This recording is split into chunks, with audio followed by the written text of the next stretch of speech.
Shalom Bapak Ibu, shalom Ibu-Ibu, shalom para perempuan yang terberkati.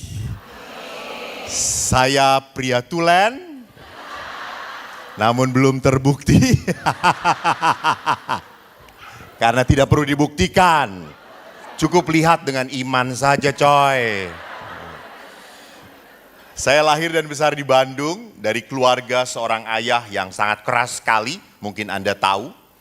Jadi saya pada saat menjadi seorang anak yang terluka dan saya bekerja 22 tahun di rumah retret mendampingi anak-anak yang terluka, maka saya minta ke pimpinan supaya saya studi tentang keluarga di Filipina. Akhirnya itulah modal saya untuk berbicara tentang apa itu hidup berkeluarga. Apakah mudah hidup dengan istri yang sama? Ya toh, kalau istrinya tukar-tukar gampang banget. Tapi kalau istrinya sama adalah sesuatu tantangan. Maka kalau kita berbicara tentang kebahagiaan, sebuah ekspektasi dan realitas, tentu coba saya tanya di sini, siapa yang ekspektasinya semua terpenuhi?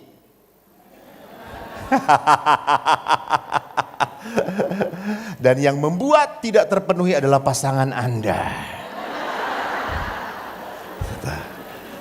Kita paling mudah dan paling gampang adalah apa? Suami yang membuat tidak bahagia. Gitu ya. Maka mari kita lihat, sebuah keluarga seringkali dibangun dari sebuah ekspektasi yang tinggi dan kita tidak pernah siap menghadapi kenyataan. Para ibu tahu kalau laki-laki itu kalau ada maunya dikejar sampai tetes darah terakhir. Setelah dia dapat, ya sudah, selesai. Maka dia akan banyak omong waktu pacaran. Dia banyak mengatakan, I love you, I miss you, kau ini paling cantik, kampret semuanya itu. Dan bodohnya Anda mau saja ditipu. Anda langsung, oh iya, masa, gitu lihat. Ingat, before marriage, feeling direct, betul ya? Feeling direct decision. Before marriage. Sebelum perkawinan, really only feeling direct your husband. Cakep banget, baik banget, pokoknya gue sekarang juga mau kawin, gitu lihat. Maka cinta itu buta kan disebutnya. Jatuh cinta sejuta indahnya, dibelai ditendang amboy rasanya. Konon katanya orang jatuh cinta tai kuda saja rasa. Udah pernah ngerasain ya? Kok Ursula miskin banget sih? Saya sih belum pernah ngerasain, sorry. Jadi betul-betul karena apa? Feeling, kita dibutakan. Dan baru setelah menikah, everything open. Ya kok gini, hai nyesel. Maaf, cukup banyak pasangan yang berbicara pada saya, Romo setelah menikah, saya akhirnya merasa saya salah pilih. Nggak perlu sharing. Kalau perempuan mah sharing itu lucu. Iya saya juga sama. Iya bener. Iya gitu.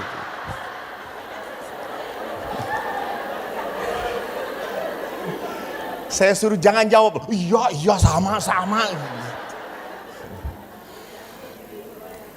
Akhirnya banyak hal yang membuat kita kaget. Kok kayak gini, kok kayak gitu.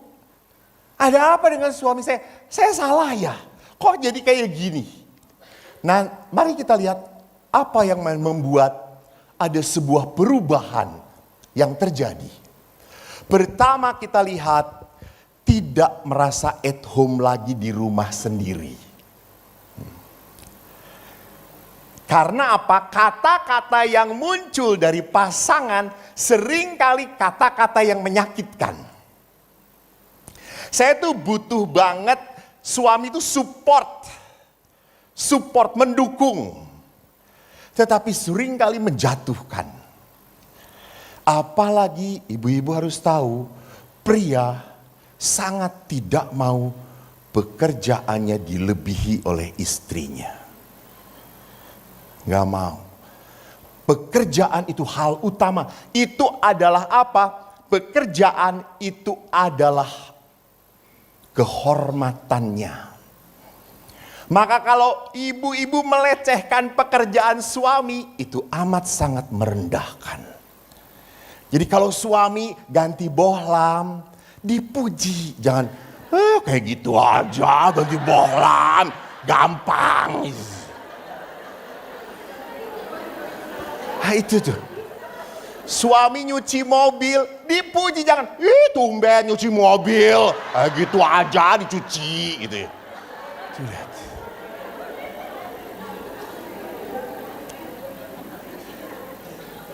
Suami tuh ingin banget dicuci, dibersihkan. Dan Anda tuh harus memuji sekecil apapun pekerjaan suami Anda. Maka kalau suami itu tiba-tiba habis makan piringnya dibawa ke dapur, Anda harus berkata, "Hai pap, oh my goodness. Gila banget suamiku, wow. Begitu berkorban untuk istrinya."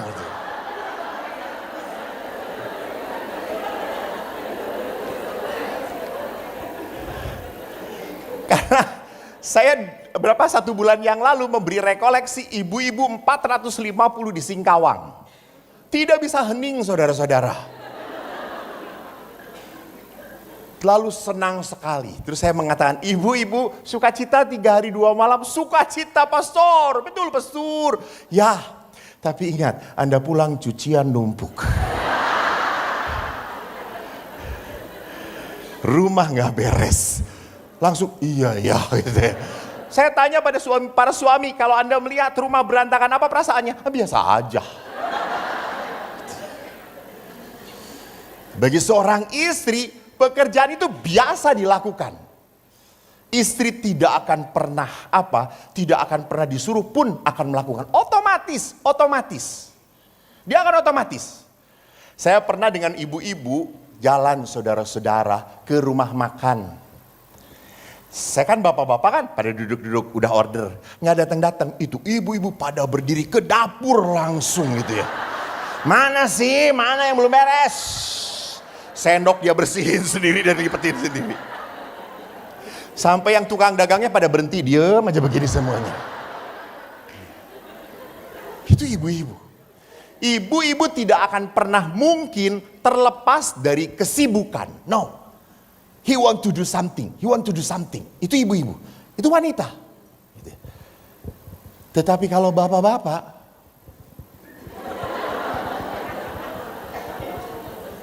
ibu-ibu, saya pernah dengan para pastor dari Bandung mau ke Jogja. 5 pastor. Saya supir. Saya sering nyupir.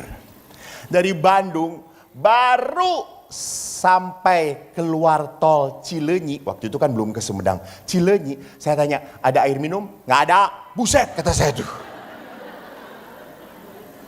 Ke Jawa Tengah aja tidak ada air minum. Lalu kita mampir Alfamart, udah kita beli ke Alfamart beli. Anda tahu apa yang dia lakukan? Mereka ambil untuk dirinya sendiri-sendiri. Saya kan di mobil, gua mana? Ya, beli sendiri. Ya Allah, kata saya.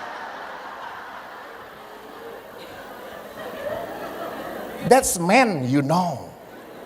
Laki-laki. Saya pernah nyupirin suster. Suster dari Lampung ke Biara Kami, lalu mau ke Garut. Terus saya mengatakan, suster udah supirnya suruh tidur aja. Saya supirin. Romo supirin kami, ya oke enggak apa-apa. Suster diam aja, karena saya tahu jalannya. Supirin. Baru 1 jam, kok bau Supermi ya kata saya itu. Di belakang itu termos, Supermi, semuanya ada. Ya ampun, buka warung coy, kata saya. That's woman.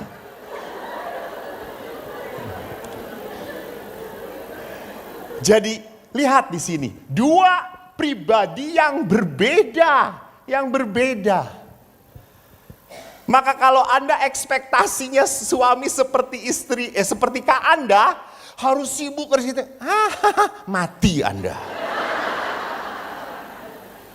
Tapi ibu-ibu harus tahu, perempuan itu sulit mati.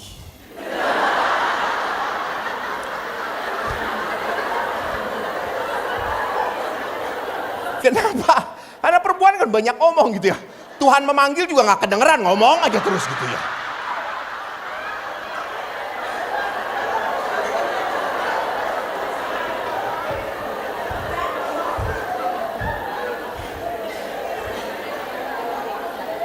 Lihat, perempuan kekuatannya adalah apa? Berbicara. Betul. Maka saya suka berkata di mana 1-2 orang wanita berkumpul, Yesus pergi dari situ. Karena Yesus berkata, percuma lah gue juga ada di sini gitu ya. Perempuan akan bicara. Tidak mungkin perempuan diem, enggak. Dia akan ngomong. Nggak perlu didengar atau tidak, ngomong gitu, penting ngomong. Hai kalau bapak-bapak dan. Lihat aja kalau ibu-ibu punya masalah, apa yang akan dia lakukan? Bicara. Tulis status. Gua sedang tidak bahagia.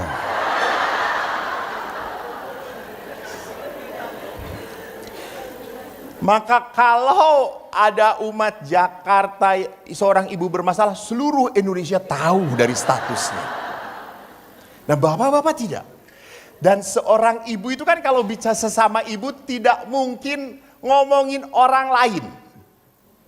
Nggak mungkin, karena nggak akan rame. Anda topiknya apa? Misalnya topiknya, beli ini di mana? Beli itu di mana? Si itu tuh ya kalau belanja. Iya, saya juga pernah ngeliat. Makin rame. Jadi lihat di sini, pria cenderung diam, cenderung menarik diri kalau punya masalah. Istri cenderung bicara. Lalu istri minta supaya suami itu kalau punya masalah ngomong. Pak, ngomong. Istrimu, kalau punya masalah, ngomong. Lalu suami berkata, iya saya punya masalah. Apa? Kamu masalah saya.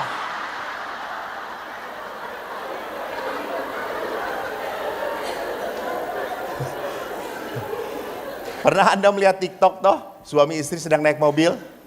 Lalu istrinya berdoa supaya suaminya bahagia. Tuhan, saya ingin suami saya bahagia. Maka hilangkanlah sumber masalah dan penderitaan dia. Dia langsung hilang, saudara-saudara.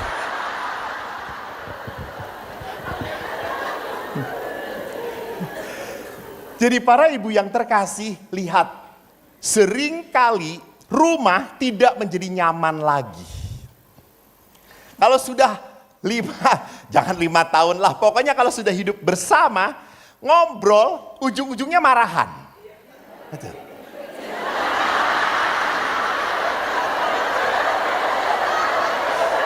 Nggak tahan. Iya bener banget.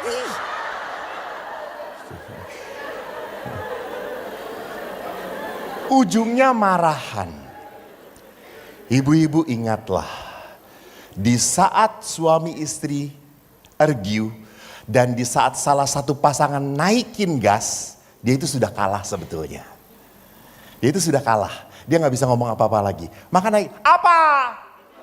Dan wanita kalau begitu langsung, apa? Laki-laki langsung, iya.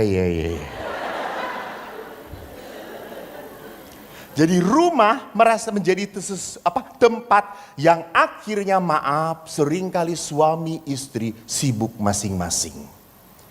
Maaf, banyak sekali rumah diketemukan bukan home, just only house. Terminal.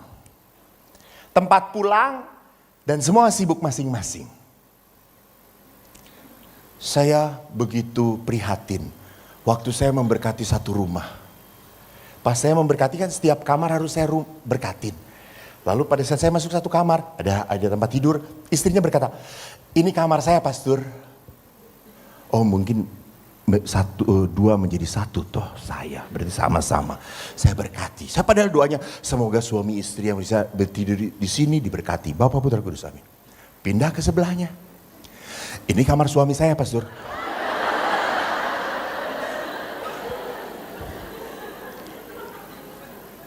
Lihat, waktu saya tanya, kenapa daripada ribut, pastor ribut. Istri saya itu kalau tidur saya goyang sedikit, jangan goyang-goyang, udah diem. Saya berhadapan dengan dia, dia marah. Papa jangan berhadapan, sesak tahu nggak? Lu nggak napas, gua narik napas, lu narik napas.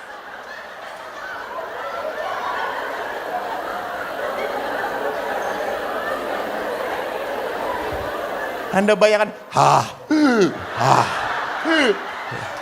matilah ya.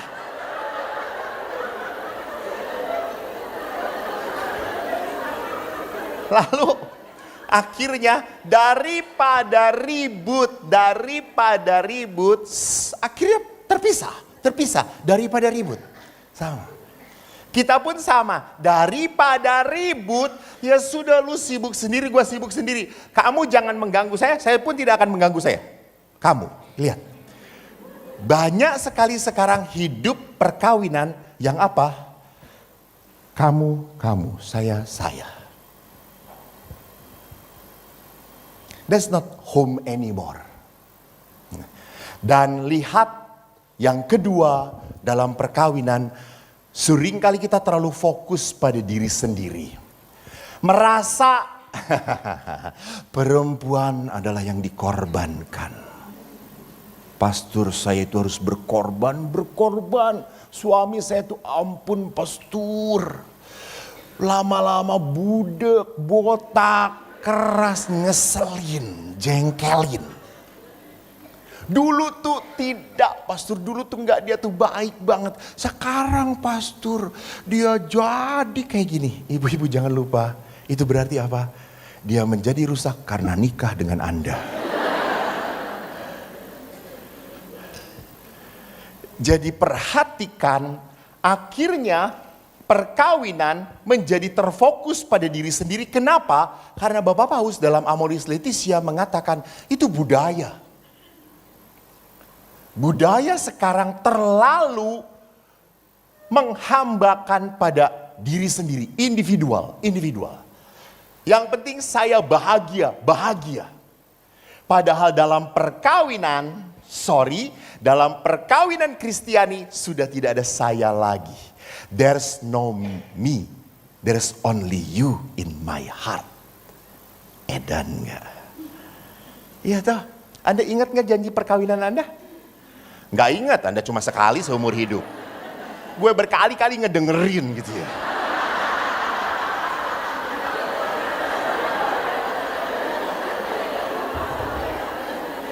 Dan kalau udah lihat yang janji itu kan pada terharu tuh ya.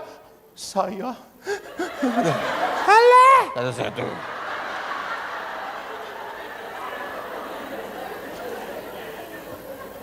Pernah setelah janji perkawinan lalu saya mengatakan ini adalah perkawinan Katolik yang sah. Laki-lakinya langsung gini. Yes. Saya kata ini baru pertama coy, kata saya tuh. Penderitaan di depan mata, kata saya tuh.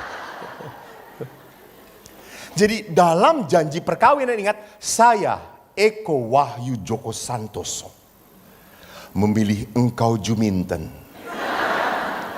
untuk menjadi istri saya. Saya akan mengabdikan diri kepadamu. Lihat, mengabdikan. I will serve you. So there's no me anymore, just you. Look.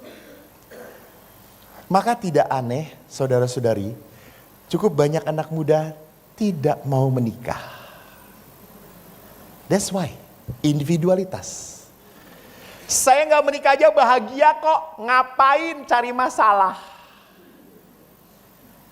Dan kalaupun sudah menikah, halo, Banyak anak muda senang memelihara pet daripada anak. Why? Individualistis. Karena anak tidak dilihat sebagai anugerah, anak dilihat sebagai pengganggu. Pengganggu kebahagiaan. Anak dilihat sebagai sumber masalah. Itu budaya yang dilihat oleh gereja. Karena apa? Saya nikah itu harus nikmat, harus bahagia. Maaf ya, saya begitu sedih. Beberapa bulan yang lalu, suami istri sudah konsul kepada psikolog. Maaf. Istrinya ini banyak konsul kepada psikolog. Sorry, psikolognya berbeda iman. Lalu si istri ini ngomong, saya sudah tidak bahagia. Dan psikolog ini dengan tenangnya berkata, kalau sudah tidak bahagia, kalau sudah tidak membuat kamu sukacita, cerai. Hidup itu harus bahagia. You see.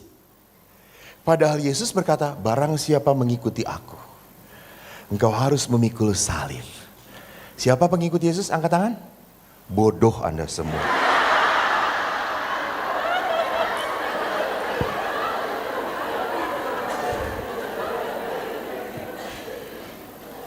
Bagi Yesus bukan kenikmatan. Sorry, Yesus bukan masokis. Bukan pencinta kenikmatan. Tidak. Dia pemikul salib. Nanti saya perlihatkan. Jadi di sini kita bisa melihat kenapa kok makin lama kok anak mau nikah atau tidak menikah sulit banget ya, susah banget ya untuk menentukan. Banyak pasangan yang datang kepada saya selalu mengawali perkawinan dengan kekhawatiran. Nanti kalau nggak cocok gimana ya pastor? Nanti kalau suami saya serong bagaimana? Saya ngomong bunuh. Lu bunuh kalau serong. Habis jengkel kawin aja belum kata saya tuh. Udah ngeributin gitu saya tuh.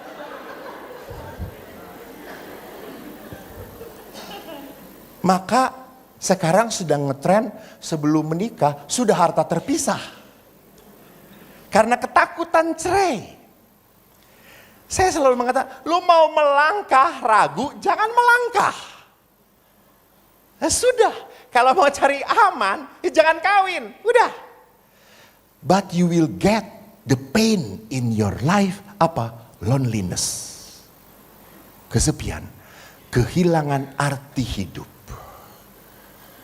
Justru pada saat Anda menikah, arti hidup Anda sungguh terpenuhi. Ibu saya pulang kerja, masih pakai baju bidan. Anak-anaknya langsung loncat ke ibu, langsung dipangku. Ibu, wow. Ibu walaupun capek, langsung memeluk dan anakku, edan. Saya rekreasi dengan 4 saudara saya, adik saya kan 3. Kami sama-sama ke Pangandaran. Adik saya 3-3-nya sudah menikah dan sudah punya anak. Di pantai mereka loncat-loncat. Ayah, ibu, aku sendirian. Kok tidak ada yang teriak padaku, ayah. Lalu saya pembantu adik saya ngomong, kamu loncat sana teriak, ayah. Ini saya kasih duit kata saya. Benar loh, Anda sebagai seorang ibu, secapek apapun di saat memeluk anak Anda, kecapean itu hilang. Dan ibu saya itu lihat, waktu saya takut, sedih, menangis, saya selalu cari ibu. Ibu akan saya gini. Wow. Kalau saya dimarahin ayah mengatakan bodoh. Ibu selalu gini. Rapopo. Bahasa Jawa. Ndak apa-apa, anak ibu bodoh ndak apa-apa. Kamu anak ibu. Saya, ya sudah Eko bodoh gak apa-apa ya bu, gak apa-apa. Asal jangan selama-lamanya ya nak.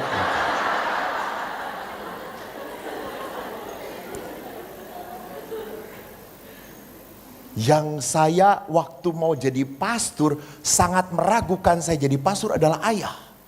Ibu mendukung, ibu selalu mendoakan. bahwa bahkan waktu saya frater, saya sempat punya orang yang menarik hatiku. Gua gak mau sebut pacar karena bahaya. Langsung di IG, Eko punya pacar, edan gak kata saya.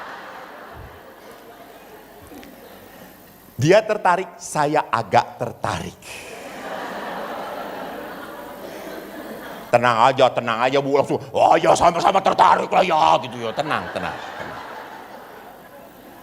Saya sakit, waktu saya sakit ibuku menunggu.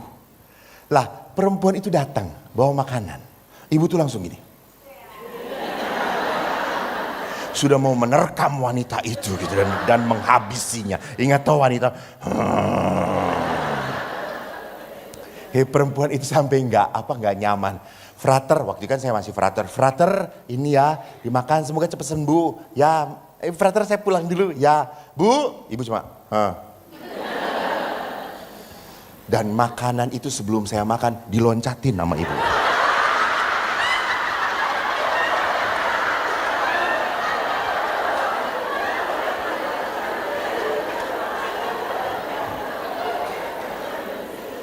Anda tahu itu kan kue Bandung yang terkenal itu?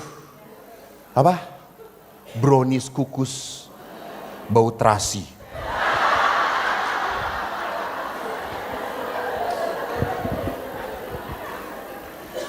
Ibu, that's mom. Tapi karakter karakter bunda makin lama makin berbeda. Makin berbeda. Gitu. Sudah sekarang itu kalau lihat anak-anak lebih dekat pada encusnya atau pada ibunya? Encusnya. Saya pernah sedih loh waktu pandemi. Ingat kan pandemi kan orang pada olahraga. Jalan pagi, naik sepeda. Saya kan senang naik sepeda dari dulu sebelum pandemi sampai sekarang. Saya kalau naik sepeda waktu saya di Helena di Lipo. Di Lipo itu saya lihat kalau udah anak-anak jalan, anak kecil jalan pasti dengan pembantunya. Pasti pembantu yang pegang. Tapi kalau anjing, pasti yang punya. Anda lihat. Kedekatannya. Gitu ya. Kok bisa sampai seperti ini?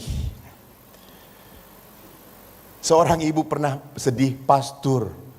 Anak saya ini, waktu ditinggal saya mau tugas keluar kota, anak saya gak nangis.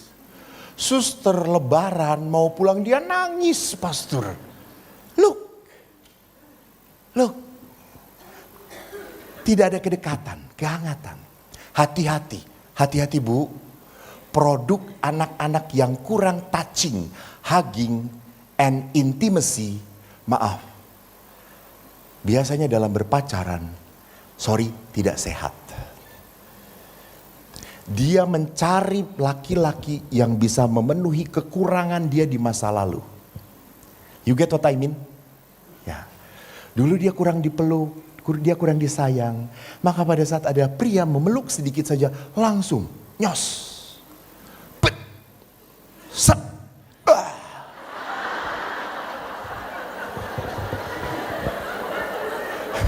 Maka saya bicara kemarin kepada anak-anak muda, please anak-anak muda kau pacaran open your heart, not open your leg. Kata saya itu.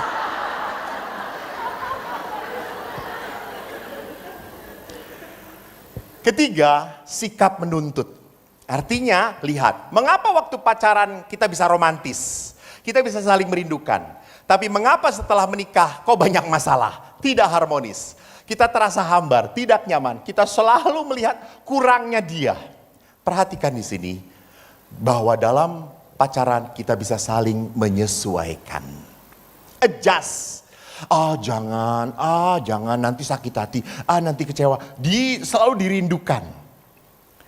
Apa kesukaan dia? Saya bisa ikutin. Saya kan punya adik. Pacarnya orang Manado. Orang Manado kan senangnya pedes toh. Ya, saya pernah ngelihat adik saya sedang pacaran di tukang bakso. Lalu pacarnya berkata, kan orang Manado, aku suka makan bakso tuh pedas. Adik saya juga suka pedas. Padahal dia tidak suka pedas. Pulang pacaran mencret dia. Setelah dia kawin sekarang berpuluh-puluh tahun, saya tanya, "Dek, kamu udah suka pedas nggak?" "Enggak." "Istri kamu?" "Biarin aja dia." You see? Karena waktu pacaran apa? Saya harus merebut hatimu. Maka saya bisa menyesuaikan. Sama. Tetapi setelah dimiliki, itu tadi, menuntut. Karena apa? Karena setiap kita pribadi pada saat mau masuk ke dalam sebuah lembaga, ikatan apapun bentuknya, pasti punya harapan, punya mimpi dan cita-cita. Betul atau tidak? Ya. Nggak mungkin Anda masuk, gimana nanti aja. No. So, surat Rasul Paulus kepada jemaat di Efesus, perkawinan adalah apa? Walk in love, not falling in love. Namanya falling in love itu kalau orang jatuh direncanakan atau tidak? Ya enggak lah. Masa ada orang nanti gue jatuh di sana ya? Enggak. Perkawinan itu walk in love. Artinya apa? Saya berjalan bersama Anda. Dan seringkali dalam berjalan siapa yang paling cepat? Istri atau suami? Istri. Istri itu cepat, itu. Lihat bapaknya, "Pak, ayo pak." Bukan berjalan fisik loh, bukan berjalan fisik. Kalau berjalan fisik pasti laki-laki. Karena kalau istri multiple purpose gitu ya. Maka saya ngomong, "Pak, tolong ya kalau dalam perkawinan, jangan pernah lupa untuk mengexpress your love." How? Please. Hold your wife hand. Hold tight. Especially in the mall.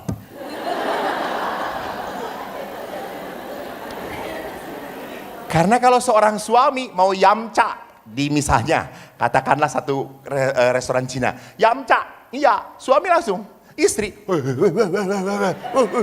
wih bagus, wih sale, wih gitu ya. Jam 7 baru jam 11 sampai sananya saudara-saudara. Jadi perhatikan seringkali di dalam perkawinan kita apa? Menuntut. Harus dimengerti. Lu tuh harus ngerti ya, gua tuh udah banyak ngelakuin. Lu tuh harus ngerti ya, gua tuh udah banyak ngalah. Saya udah banyak ngalah. Saya sudah capek. Look. Itulah yang membuat apa? Akhirnya feel irritated. Makin kecewa, makin marah, makin jengkel. Dan ingat, rasa sakit kecewa itu seringkali kita tumpuk. Karena kalau bicara dengan suami, tidak akan tuntas. Suami pada saat diajak ngomong, "Mas, besok ngomongnya, besok." Apalagi kalau udah di tempat tidur, siapa yang cepat tertidur? Umumnya suami.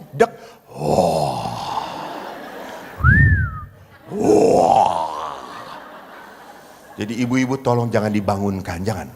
Dia sedang berkomunikasi dengan makhluk-makhluk jahat.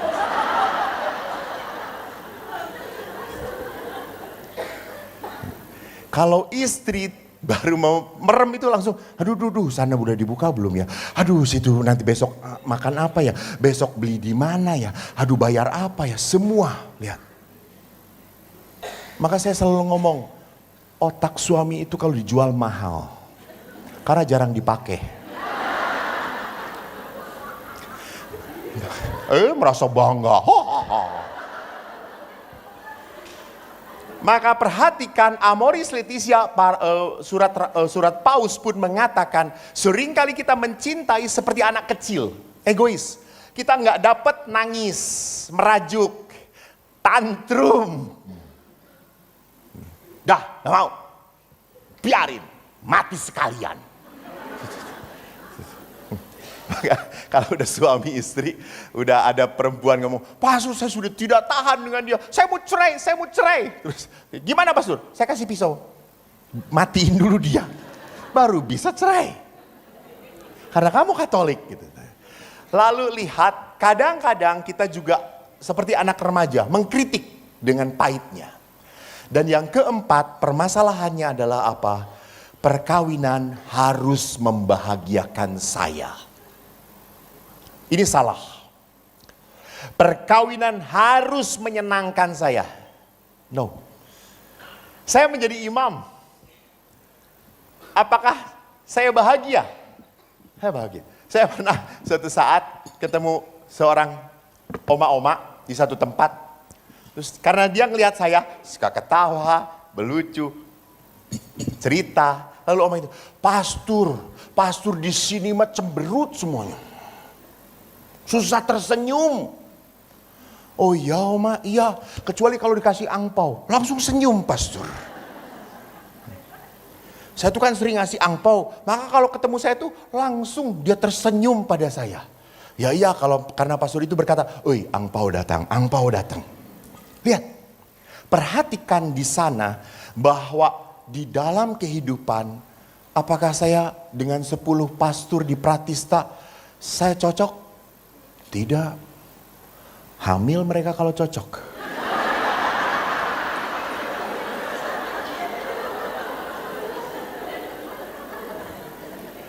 Tapi saya Saya menciptakan kebahagiaan bersama mereka. Saya menciptakan kebahagiaan bersama mereka. Saya paling senang ngajak mereka jalan. Kita kemarin ke Pangandaran. Halo Pangandaran. Anda tahu toh, 10 pastor laki semua rekreasi di Pangandaran. Apa yang mereka lakukan? Terus saya ngomong, kenapa nggak Rosario aja gitu ya? Saya tuh bukan orang yang kayak gitu. Saya tuh senang aktivitas. Lalu saya pakai body selancar, kan ada tuh body surfing di Pangandaran. Lalu saya sewa body surfing. Lalu pastor ngapain kok? Mau nyewa body surfing? Gue body surfing. Malu nanti ketemu umat. Emangnya kenapa? Punya burung-burung sendiri. Kata saya tuh urus-urus sendirilah gitu ya. Gue gak akan telanjang pakai cangcut. Kata saya masih pakai cawat. Kata saya tuh. Masa suruh pantai, suruh pakai jubah, dan apa sama Bapak Nusa Amin. Mati tenggelam lah ya, kata saya itu.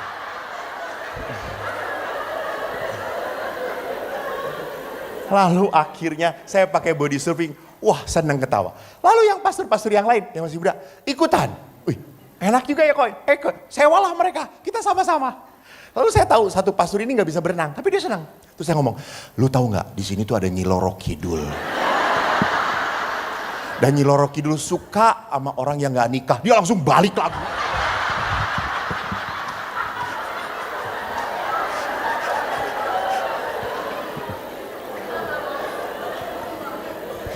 Bu, Pak, saya Bapak. Ini Bapak. Bu, saya bisa melihat apakah ini keluarga sakinah warohmah barokah. Kalau keluarga ini masih bisa tertawa bersama-sama. Kalau suami, istri, anak bisa, wow, edan. Di biara saya selalu ingin menciptakan, ketawa. Biara kami bukan ke biara. Itu Ursulin.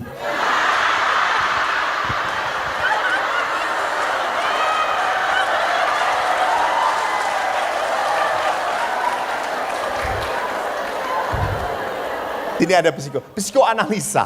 Di sini ada psikolog. Kalau psikoanalisa, Sigmund Freud berkata kesadaran manusia itu seperti gunung es. Yang paling banyak di dalam adalah bawah sadar. Dan bawah sadar kita kebanyakan adalah apa? Rasa sakit, marah, kecewa, sedih yang ditekan. Dan ingat, ini semua terjadi dan kita mencoba untuk melupakan. Gak ada stres. Maka perempuan kalau tertawa belum tentu dia bahagia. Dia mau menutupi kesedihannya. Dan perempuan menangis belum tentu bersedih. Iya benar. Lihat kalau perempuan nonton drama Korea.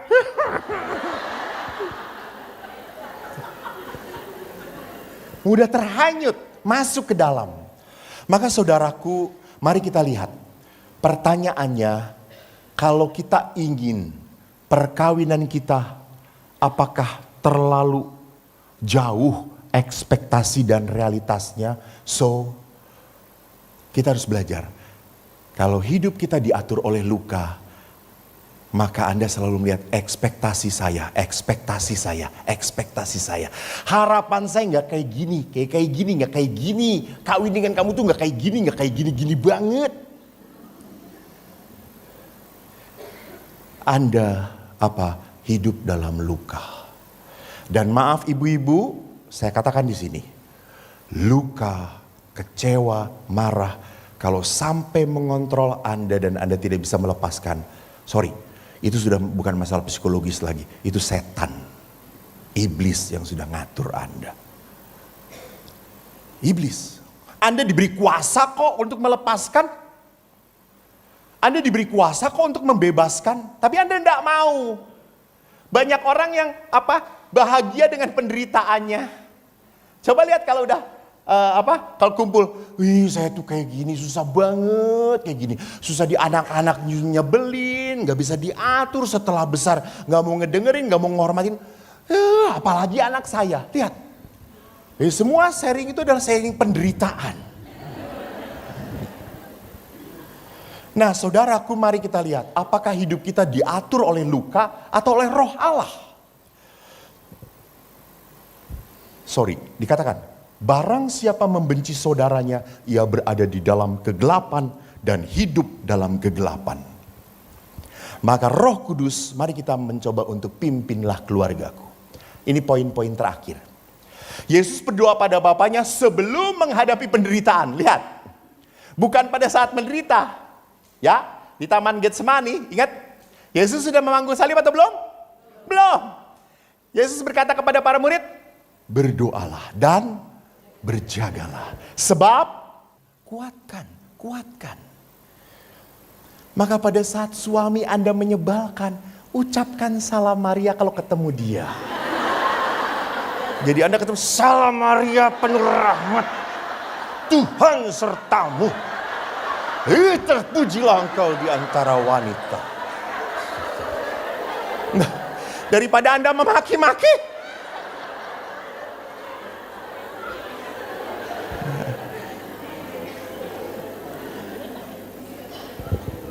ada apa dengan kuasa doa? Ini saya suka sekali.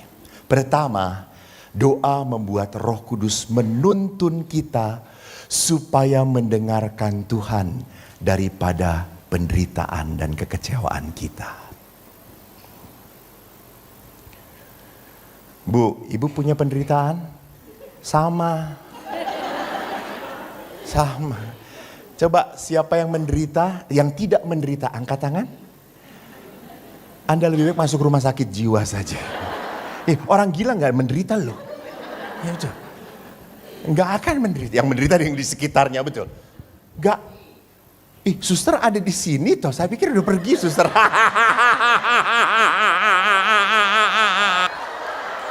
Mati gue. Saya tadi lihat nggak ada tuh. Ada di depan.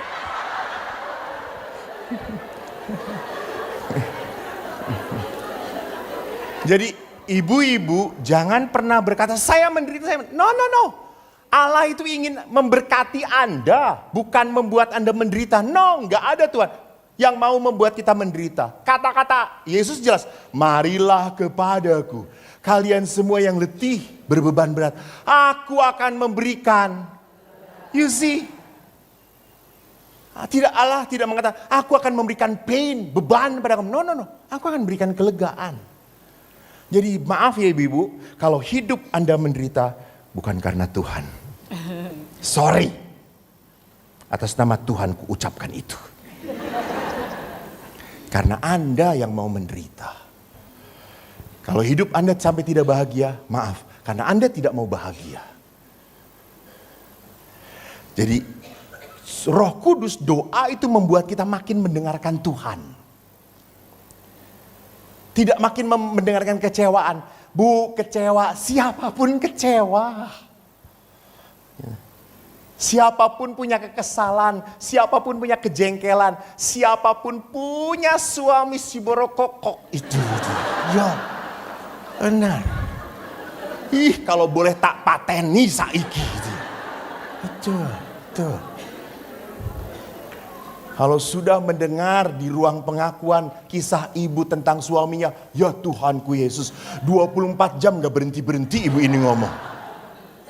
Jadi perhatikan, doa. Doa supaya kita tidak berlaku di luar karakter kita. Ibu itu baik. Ibu itu baik. Tapi kalau Anda akhirnya dikecewakan, disakiti, seringkali kita akhirnya menjadi apa? Seperti binatang. Aksi reaksi.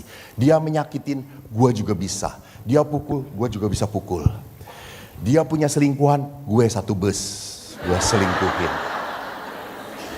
Itu berlaku di luar karakter kita. Yang ketiga, doa membuat kita berani membuka hati dan menutup mulut.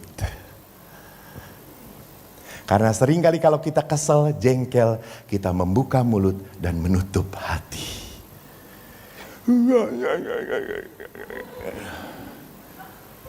Maka kemarin si bapak di Malaysia datang istrinya pada saya, Romo tolong doakan. Kenapa? Suami saya budak. Dia udah gak dengar kalau diajak ngomong haho. Terus saya tanya mana suaminya? Tuh Romo sebelah sana. Saya deketin si bapak. Pak, Terus saya makin deket. Bapak, ya pastor, bapak katanya budak. Ya, istri bapak minta saya doakan supaya bapak sembuh. Jangan.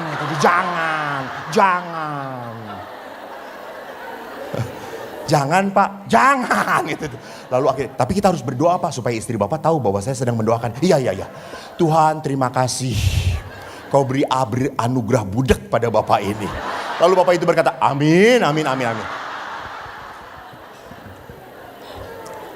Terakhir, doa bukan bertujuan mengubah pasangan. Karena Anda mau berdoa sampai jengking, seluruh uskup dan paus disuruh mendoakan suami Anda. Suami Anda tetap plola plolo plelal plele gitu. Nah, doa bertujuan apa? Untuk mengubah cara kita merespon, menanggapi kekecewaan atau rasa sakit yang kita alami. Jadi saya lebih pinter, saya lebih soft, saya lebih berbelas kasih. Lu nyakitin gue, saya akan ampuni. Saya mengampuni bukan karena kamu sudah berubah. Saya mengampuni kamu karena saya ingin bahagia. Tuhan memberkati. Thank you. Terima kasih Romo Eko. Monggo diminum dulu, Mo. Silahkan. Ibu bapak kita akan istirahat, ibu-ibu kita akan istirahat. Tapi saya sedikit ya apa yang disampaikan Mo Eko sebentar saja bahwa hargailah pasangan kita kalau perlu beri pujian dia. Kemudian buat pasangan kita merasa at home, not only at house. Fokus pada pasangan dan memandang anak sebagai anugerah, bukan sekedar kenikmatan fokusnya. Saling menyesuaikan, hindari selalu menuntut, dan memahami perkawinan dengan tepat. Dan kita jangan hanya melihat ekspektasi aja, karena kita akan dikontrol oleh penderitaan. Itu sedikit yang saya bisa catat dari yang disampaikan Romo Eko. Dan bagaimana doa-doa ini kemudian memberikan banyak hal di dalam diri kita. Oke, kalau dengar tadi apa yang Romo Eko sampaikan gitu ya, saya jadi teringat Romo. Ada yang pernah bilang sama saya pas saya mau menikah, kamu yakin mau menikah gitu. Kenapa saya tanya kan, terus kata dia soalnya menikah itu menyangkut 3 cincin. 1 engagement ring, yang kedua itu wedding ring, yang ketiga suffering Romo katanya. Gitu, jadi saya teringat, oh bener juga jangan teman saya itu gitu ya. Oke, nah di sini sudah ada pertanyaan yang masuk Romo. Yang pertama yang mau ditanyakan adalah Gimana nih Romo? Tadi kan katanya kita perlu memproses kekecewaan dan sebagainya gitu ya, supaya tidak kemudian menumpuk dan membuat kita jadi nggak membuat pasangan kita juga merasa at home gitu ya. Nah, gimana caranya kalau sudah diproses kekecewaannya, sudah berdoa gitu ya, tapi lantas suami itu berubah ke arah yang negatif? Entah itu menjadi ateis atau malah menjadi narsis gitu ya, atau justru suami selalu membela keluarganya sendiri, cuma mau dengerin keluarganya dia Romo, nggak mau mendengarkan apa yang kita sebagai istri sampaikan. Mungkin itu pertanyaan pertama, boleh dijawab dulu gitu Romo? Oke, silakan. Baik, saya berdiri ya, saya senang Boleh, berdiri. iya boleh, silakan Romo, silakan. Makanya saya tinggi.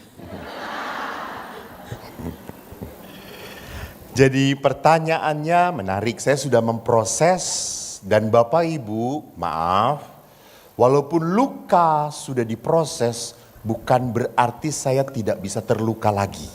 Tidak ada orang yang terbebas dari luka, tidak ada. Setiap saat kita bertemu dengan orang, kenapa terluka? Karena manusia tidak sempurna. Maka selalu akan ada hal-hal yang tidak berkenan, menyakitkan, menjengkelkan. Lalu, saya sudah memproses luka, kok suami saya malah semakin ngawur, ngaco. Pertama, saya ingatkan bahwa perkawinan itu membawa kita pada kekudusan. Kekudusan. Dan kudus dalam bahasa Inggris adalah holy, tetapi dalam bahasa Latin sanctus. Maka kan ada lagu toh, Sanctus, Sanctus Dominus Deus Sabaoth, kuduslah Tuhan. Sanctus, sanctus ini artinya kudus. Dan di dalam bahasa Inggris kita tahu ada satu kata yang namanya sacrifice. Sacrifice. Apa artinya? Indonesianya? Pengorbanan. Anda tahu sacrifice itu akar katanya dari sanctus. Jadi pengorbanan itu adalah jalan kekudusan. Maka kalau di dalam perkawinan, tujuan perkawinan adalah saling menguduskan demi kekudusan. Maka jangan pernah lupa bahwa kelemahan pasangan, kekurangan pasangan adalah alat untuk menguduskan kita. Jadi kalau Anda punya pasangan baik saja malaikat, tidak pernah punya masalah dan tidak pernah membuat masalah, maka apa? Anda tidak akan pernah teruji. Tadi kan saya beristirahat bersama panitia. Lalu panitia itu ngobrol, lucu.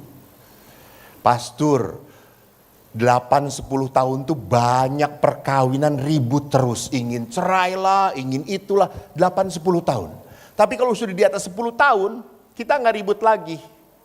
Kenapa? Bukan tidak punya masalah, bohwat.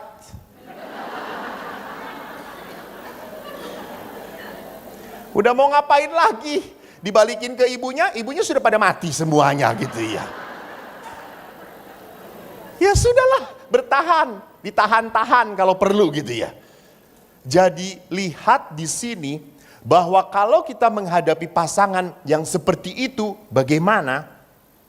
Pertama, saya sudah baik, lalu dia tidak baik. Hati-hati. Ada Bu. Kalau Anda punya rumah, lalu rumahnya listriknya mati, apakah Anda akan ganti rumah atau tidak?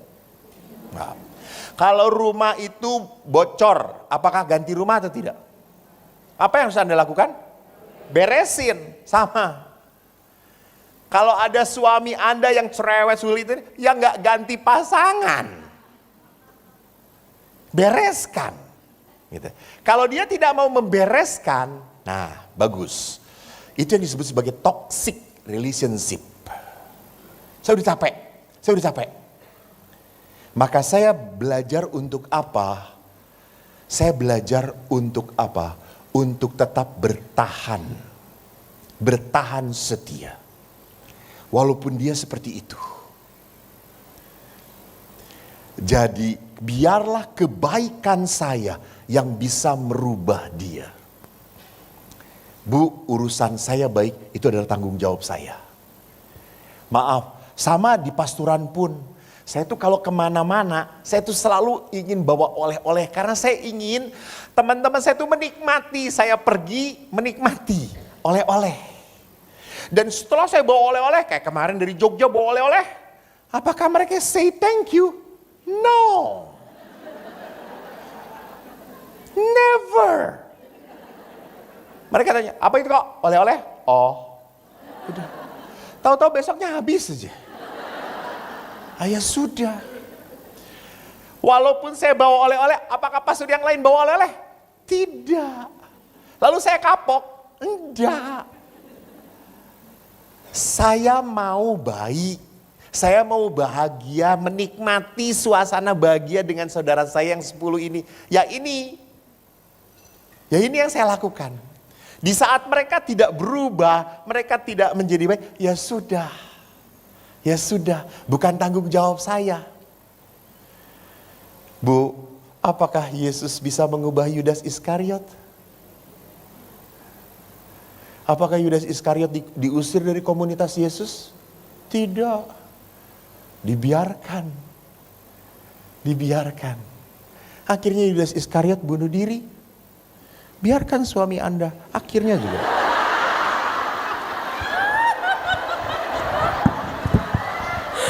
Oke. Terima kasih Romo, mantap. Gak usah dilanjut ya Romo ya, biar lanjutin sendiri gitu ya. Inspirasi. Anda renungkan saja. Romo, ini ada pertanyaan yang kedua nih. Ini kayaknya pertanyaannya dia karena biasalah Santa Ursula ya, wanita-wanita perkasa ya banyak di sini ya Romo ya. Ini pertanyaan begini. Saya ibu bekerja. Bagaimana pandangan gereja tentang suami atau ayah sebagai kepala keluarga dalam kewajibannya memberi nafkah finansial kepada keluarga?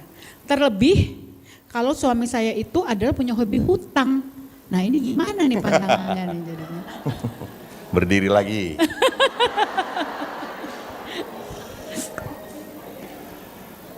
Bu, Anda jangan mengatakan suami kepala keluarga, Anda leher keluarga. Kepala nggak akan nengok kalau leher nggak nengok. Yang mengatur umumnya adalah siapa? Anda jawab sendiri. Gitu. Jadi kalau itulah emansipasi gitu ya. Jadi gereja tidak pernah mengatakan bahwa harus laki-laki yang bekerja. Enggak. Ingat, di dalam kitab perjanjian lama, kitab Kejadian, Allah menciptakan Hawa sebagai penolong yang sepadan. So kalau sepadan itu bisa komplementer. Mengerti gak? Bisa saling menggantikan. Sering kali terjadi istri lebih pintar cari duit daripada bapak-bapak. Betul. Gesit. Kalau saya itu kalau disuruh memberi sesuatu seminar dan ibu-ibu yang minta, gantung diri saya ini. Romo tanggal ini bisa nggak? Nggak bisa. Ya sudah, Romo bisanya tanggal berapa? Ya Allah, kata saya itu. Tapi kalau bapak-bapak kemarin tadi dari 2 WA, ini nggak bisa, ini nggak bisa. Oh ya sudah, terima kasih ya Romo. Semoga suatu saat kita bisa. Terima kasih Pak, ini yang gua suka gitu kalau. Beres dengan Bapak, close case. Nah, saya pernah ke warung. Yang jaganya kadang-kadang bapaknya, kadang-kadang ibunya. Lalu kalau saya datang ke warung itu, saya pernah datang. Mau beli baterai. Kok, ada nggak ini baterai alkalin? A2 kok. Nggak ada. Adanya Predi. Alkalin ada nggak kok? Nggak ada. Toko lain. Sudah, selesai. Istrinya jaga, saya datang, saya cobain. Cik, ada nggak baterai ini? Apa itu alkalin ya? Kalau Alan nggak jual, Freddy itu lebih bagus loh Pak. Berkualitasnya gitu ya. Kalau kalian kan cuma boneka, Freddy mobil dipakai di mana-mana Pak. Freddy itu lebih bagus, terkenal Pak. Ini bagus, lebih murah lagi, lebih murah. Akhirnya saya beli karena nggak enak hati tuh di roda semua. Saya pernah kagum dengan salah seorang pasangan suami istri dari anggota CFM, Komunitas Family Ministry. Suaminya ngomong, Romo, istri saya adalah pekerja. Saya bekerja di rumah tangga. Betul. Istrinya bekerja. Suaminya gak malu, dia yang nyapu, dia yang masak. Dan memang dia pintar masak, enak. Pernah suatu saat ibunya itu mau ngasih surprise, masak dia. Langsung semua anggota keluarga sakit perut.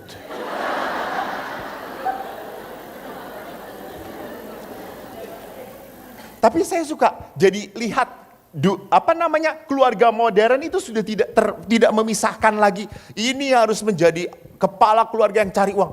No. Gitu. That's right, bahwa laki-laki kulturnya, ingat kultur loh ya. Ini bukan gereja, ini kultur. Kultur di patrilineal, laki-laki provide. That's right. Gitu ya. Dia harus punya tanggung jawab. Karena seperti yang tadi saya katakan, seorang laki-laki punya harga diri kalau dia bekerja.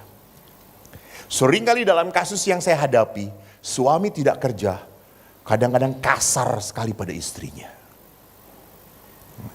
Nah sekarang kalau kasusnya sudah tidak bekerja, judi lagi. Saya pernah menganjurkan kepada seorang ibu yang suaminya judi. Saya menganjur, Bu, kalau orang sudah judi bisa apapun dijual. Dia udah gila. Kalau orang udah judi edik apalagi ketagihan, itu sudah tidak pakai otak lagi. Dia udah dikuasai iblis setan. Maka saya mengatakan, maaf Bu, karena kasus ini ya saya ngomong ya. Karena kasus ini ibu tolong, ibu masih punya 2 anak yang harus sekolah. Maka ibu simpen uang dengan nama sendiri atau anak dan tidak perlu diketahui suami. Karena kalau kayak seperti itu buka-bukaan habis. Gitu ya. Jadi di sini perlunya sesuatu kebijaksanaan. Betul bahwa kan harus terbuka. Ya terbuka kalau suami nggak sinting. Kalau suami sinting dan ngawur, hancur semuanya. Gitu ya. Maka di sini perlu kita minta tuntunan Roh Kudus. Benar enggak Tuhan apa yang saya lakukan ini? Terima kasih.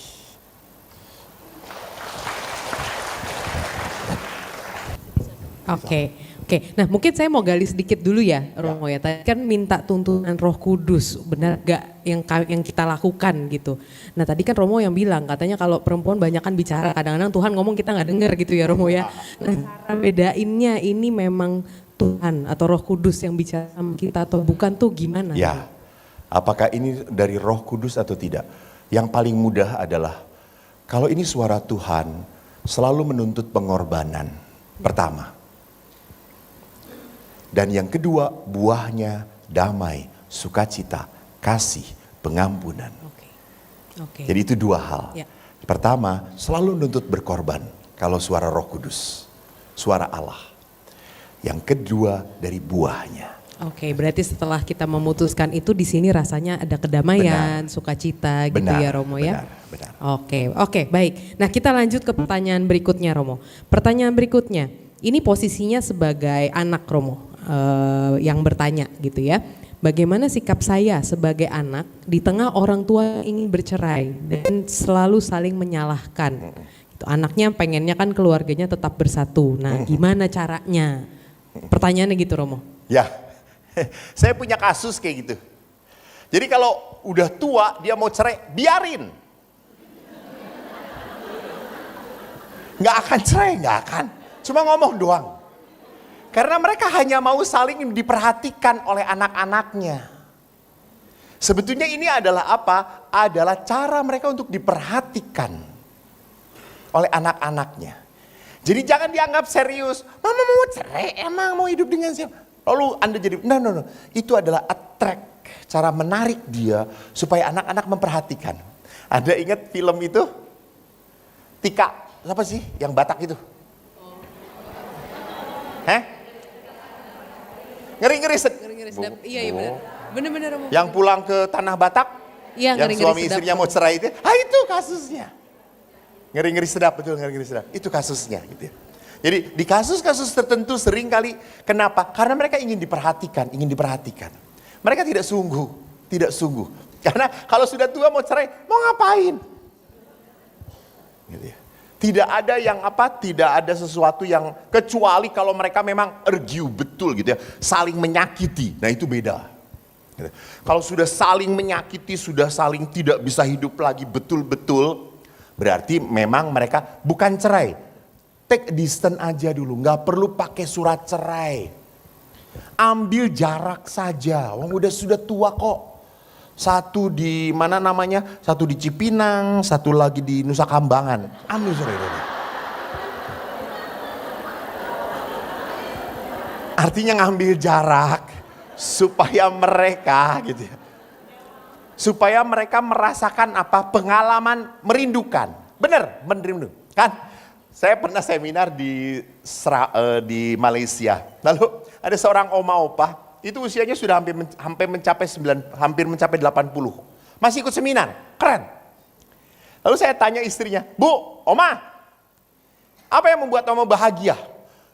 Pastor, tapi pakai bahasanya Melayu ya. Saya pakai bahasa Indonesia nggak bisa. Pastor, saya bahagia sekali. Suami saya pernah ngomong, "Mah, kamu jangan mati duluan ya. Saya kalau mati duluan sedih. Saya tidak ada yang melayani. Kamu tuh istri yang baik. Kamu selalu tahu apa yang saya butuhkan. Saya tuh gak bisa hidup tanpa kamu." Terus saya datangin engkongnya. "Kong, pernah ngomong gitu?"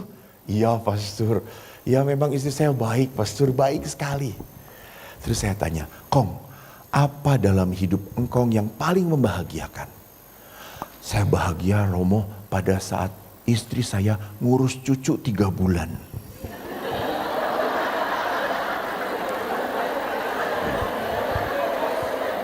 Kenapa bahagia? Enggak pening saya, Romo, tenang, Romo."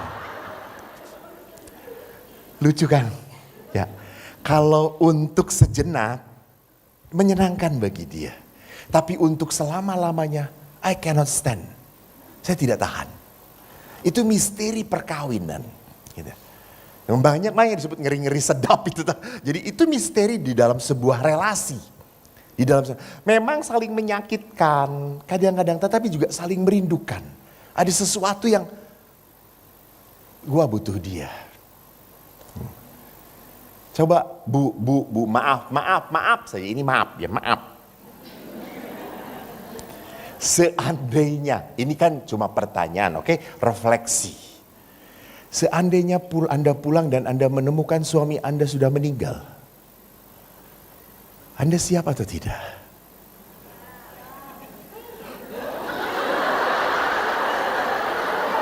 Beda lulusan Ursula sama beda. Siap.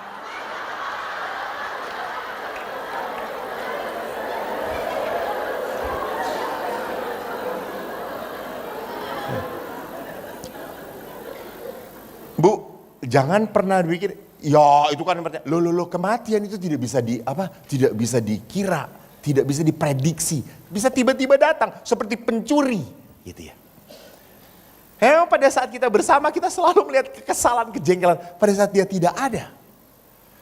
Bapak saya setelah ditinggal ibu, dia selalu telepon saya, "Ko, ibumu tuh baik sekali loh, Ko." Padahal saya kagum.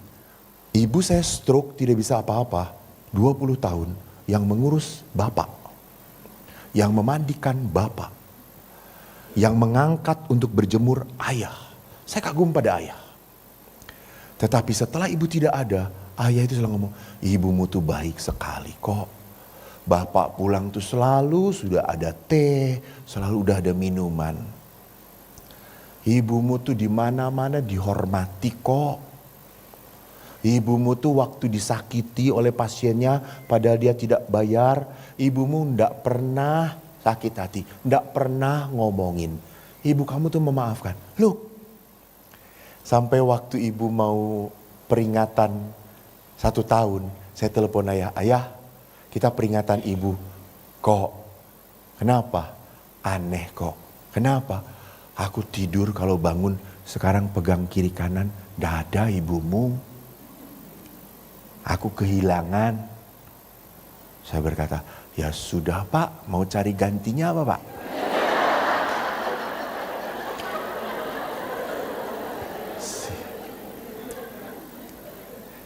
Bu, lebih sedih kehilangan orang tua atau pasangan hidup?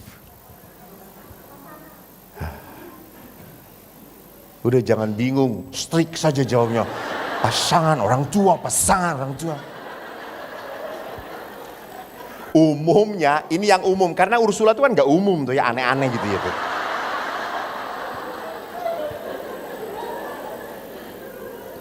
Umumnya kalau saya memberi seminar, umumnya berkata lebih berat kehilangan pasangan.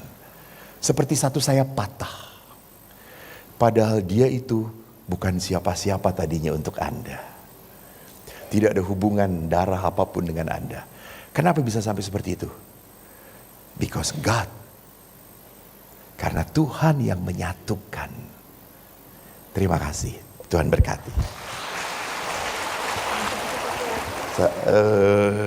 Kita cek ke kakak panitia kali ya. Kakak panitia waktu masih ada untuk tanya jawab? Masih bisa ya? Oke, satu lagi boleh silakan. Saya bisa sambil, Mas, makalah saya mana? Kita angkat tangan. Slide-nya Romo boleh tolong ditampilkan Slide lagi? saya bisa ditampilkan. Oh di situ. Hai girl, tolong slide saya. Di sana. Slide-nya Romo. Pertanyaannya? Oke, pertanyaannya begini mau. Ini kita bicara masa lalu sih sebetulnya. Bagaimana membina keluarga bahagia saat masih bergelut dengan luka batin akibat pengasuhan orang tua dulu? Oh, oke. Anda tahu Yesus meminta para rasul berdoa di mana? Taman Getsemani. Dan terjadi juga hal yang begitu mengejutkan bahwa apa? Di Taman Getsemani Yesus ditangkap. Ya. Apakah Yesus menyangka bahwa akan ditangkap pada saat itu? Tidak. Tetapi kalau ia ditangkap, betul, itu sudah tahu Yesus. Itu resiko. Nah, pada saat ditangkap, ingat Petrus menghunus pedang, menancapkan pedang pada salah seorang tentara yang bernama siapa, Bu? Siapa? Bu? Bu? Bu? Markus. Markus sih kelar kasus.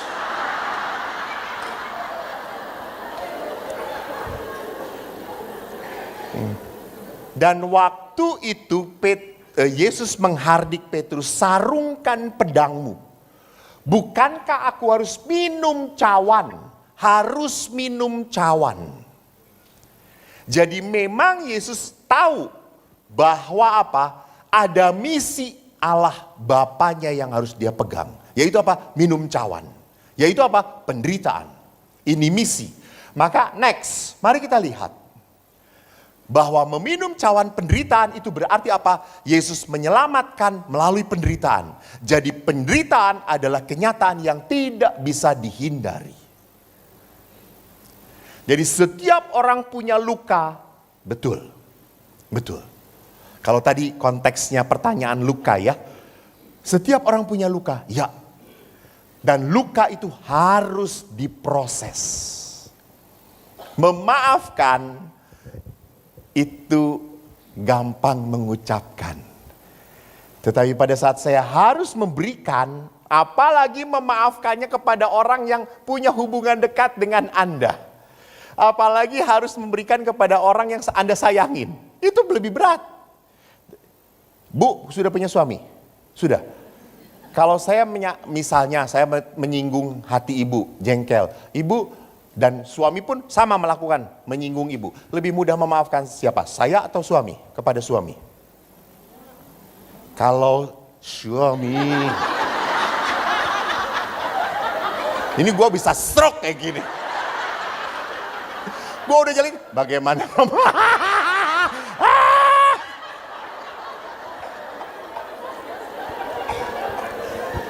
Ibu kan punya suami. Saya pastor.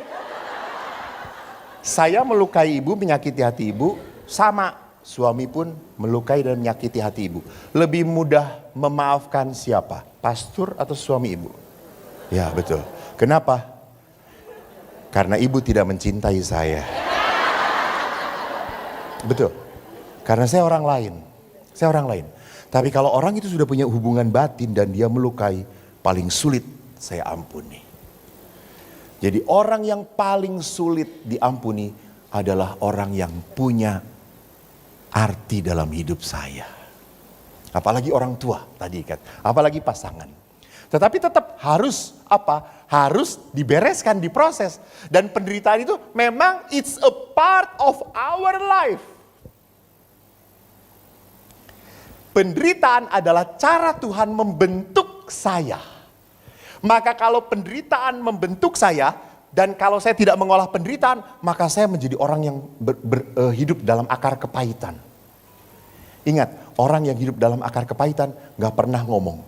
Sekali ngomong, singkat, padat, jelas, menyakitkan. Kalau orang berakar kepahitan selalu ngeliat negatif. Selalu ngeliat kejelekan. Itu orang yang berakar kepahitan. Jangan pernah mau bisa mendengarkan pujian dari orang yang hidupnya berakar kepahitan. Anda bekerja seperti apapun selalu kurang di mata dia. You get what I mean? Jadi masalahnya apa? Batinnya dia. Tetapi kalau orang sudah punya akar kepahitan, lalu dia bisa mengolah, dia akan bisa menjadi pribadi yang bermurah hati, empati. Empatik. Dia mudah tergerak oleh belas kasihan.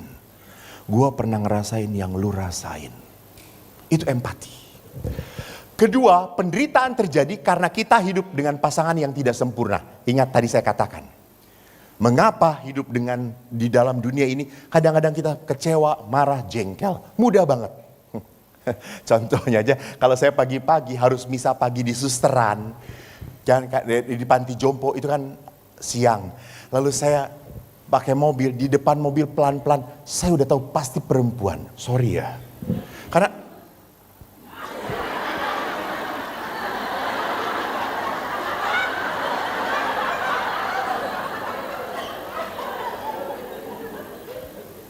di mobil gitu. Dan si ibu itu pas saat dilihat, kita hidup di dunia yang tidak sempurna. Ada next. Ketiga, penderitaan bukan alasan untuk melarikan diri. Justru pada saat Anda menderita, undanglah Roh Kudus. Undanglah Tuhan. Ingat, Bu, Pak, doa punya kekuatan sejak zaman para nabi. Percaya atau tidak? Ya. So, kalau Anda percaya dengan kekuatan doa, berdoalah. Berdoalah. That is the most powerful in our life is just prayer. Doa. Tetapi pada saat doa jangan doa, kok gak jadi-jadi ya? Kok gak terbukti ya? Ingat, dengan Tuhan itu gak bisa. You see and you believe. Salah. Iman itu you believe and you will see. You believe and you will see. That is faith. Itu iman. Yang keempat, saya nggak mau membahas ini. Ini yang mau next. Nah, maka kalau penderitaan sudah tidak bisa tertahankan, ingat. Waktu Yesus memikul salib, Yesus meminta tolong pada seseorang yang bernama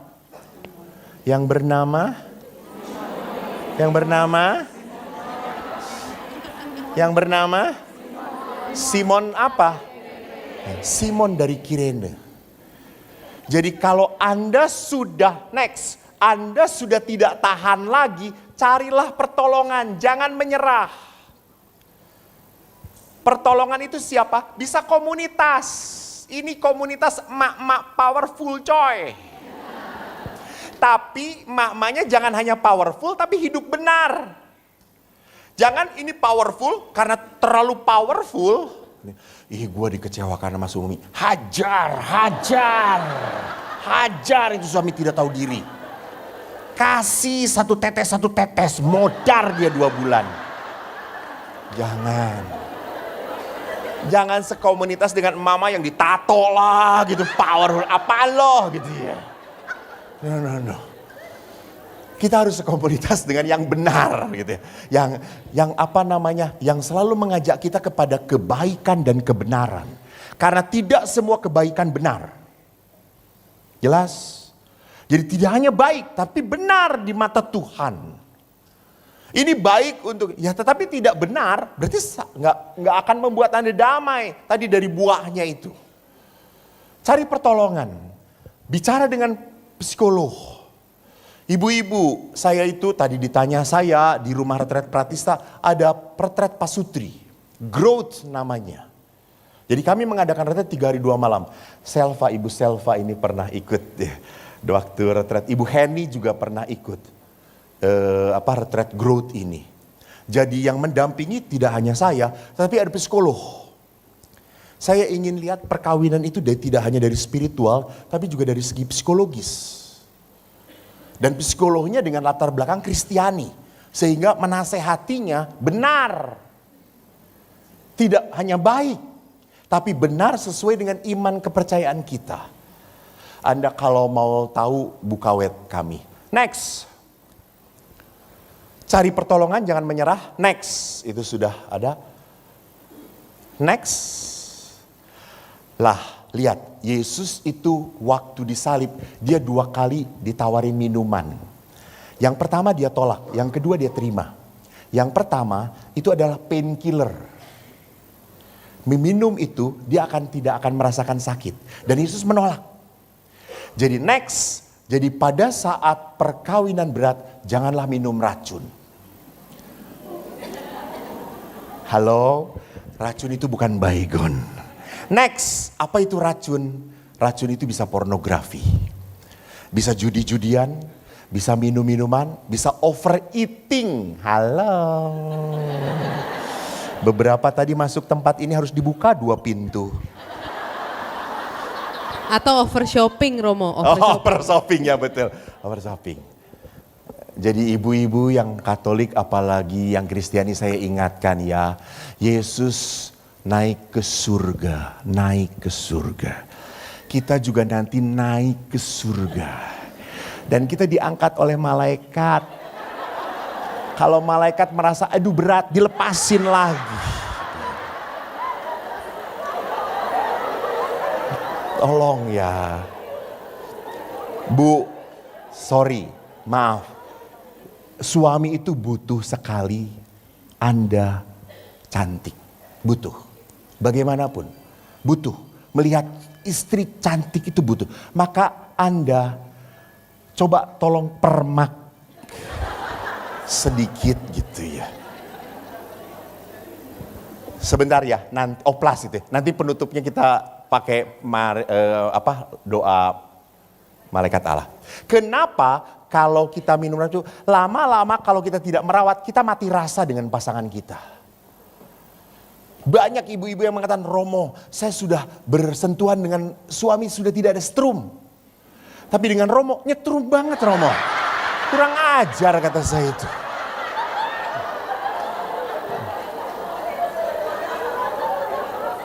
Kan saya selalu ngomong, umumnya suami istri kalau hidup bersama-sama lama-lama, wajahnya makin sama, makin mirip, betul. Yang menjadi masalah kalau istri menjadi mirip dengan pastor paroki.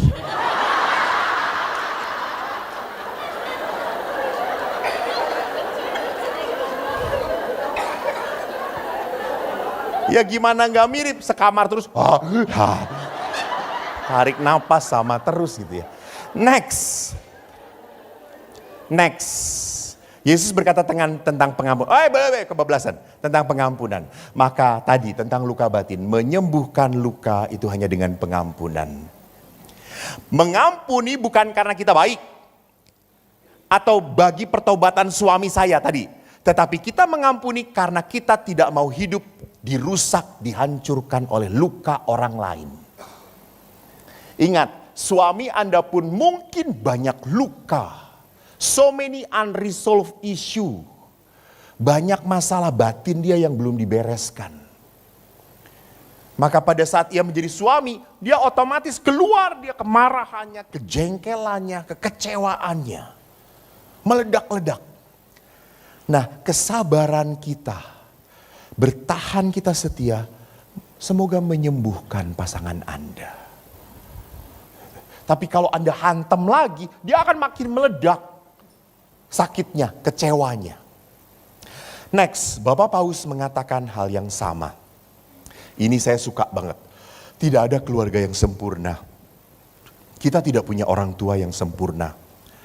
Kita sendiri tidak menikah dengan orang sempurna. Dan kita tidak punya anak-anak yang sempurna. Kita punya keluhan satu sama lain. Kita kecewa satu sama lain. Oleh karena itu tidak ada pernikahan yang sehat dan keluarga yang sehat tanpa pengampunan.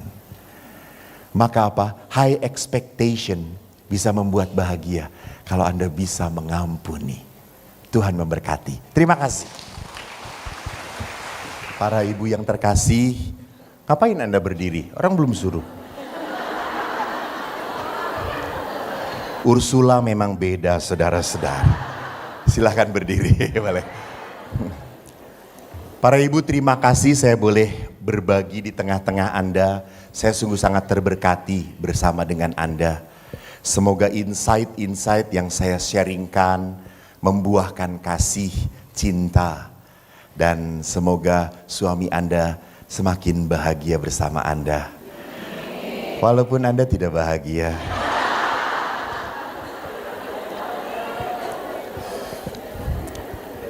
Mari kita berdoa. Dalam nama Bapa dan Putra dan Roh Kudus. Maria diberi kabar oleh malaikat Tuhan Bahwa ia akan mengandung dari Roh Kudus. Salam Maria, penuh rahmat Tuhan sertamu. Terpujilah engkau di antara wanita, dan terpujilah buah tubuhmu Yesus. Santa Maria Bunda Allah, doakanlah kami yang berdosa ini, sekarang dan waktu kami mati. Amin. Aku ini hamba Tuhan. Terjadilah padaku menurut perkataanmu. Salam Maria, penuh rahmat Tuhan sertamu. Terpujilah engkau di antara wanita, dan terpujilah buah tubuhmu Yesus. Santa Maria Bunda Allah, doakanlah kami yang berdosa ini, sekarang dan waktu kami mati. Amin. Sabda telah menjadi daging Dan tinggal di antara kita. Salam Maria, penuh rahmat Tuhan sertamu.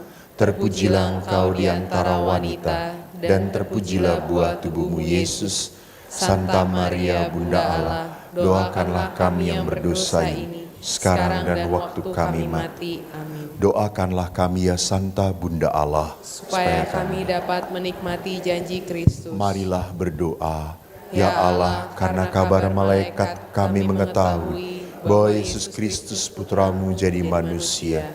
Curahkanlah rahmat-Mu dalam hati kami, supaya karena sengsara dan salibnya, kami dibawa pada kebangkitan yang mulia, sebab Dialah Tuhan dan pengantara kami.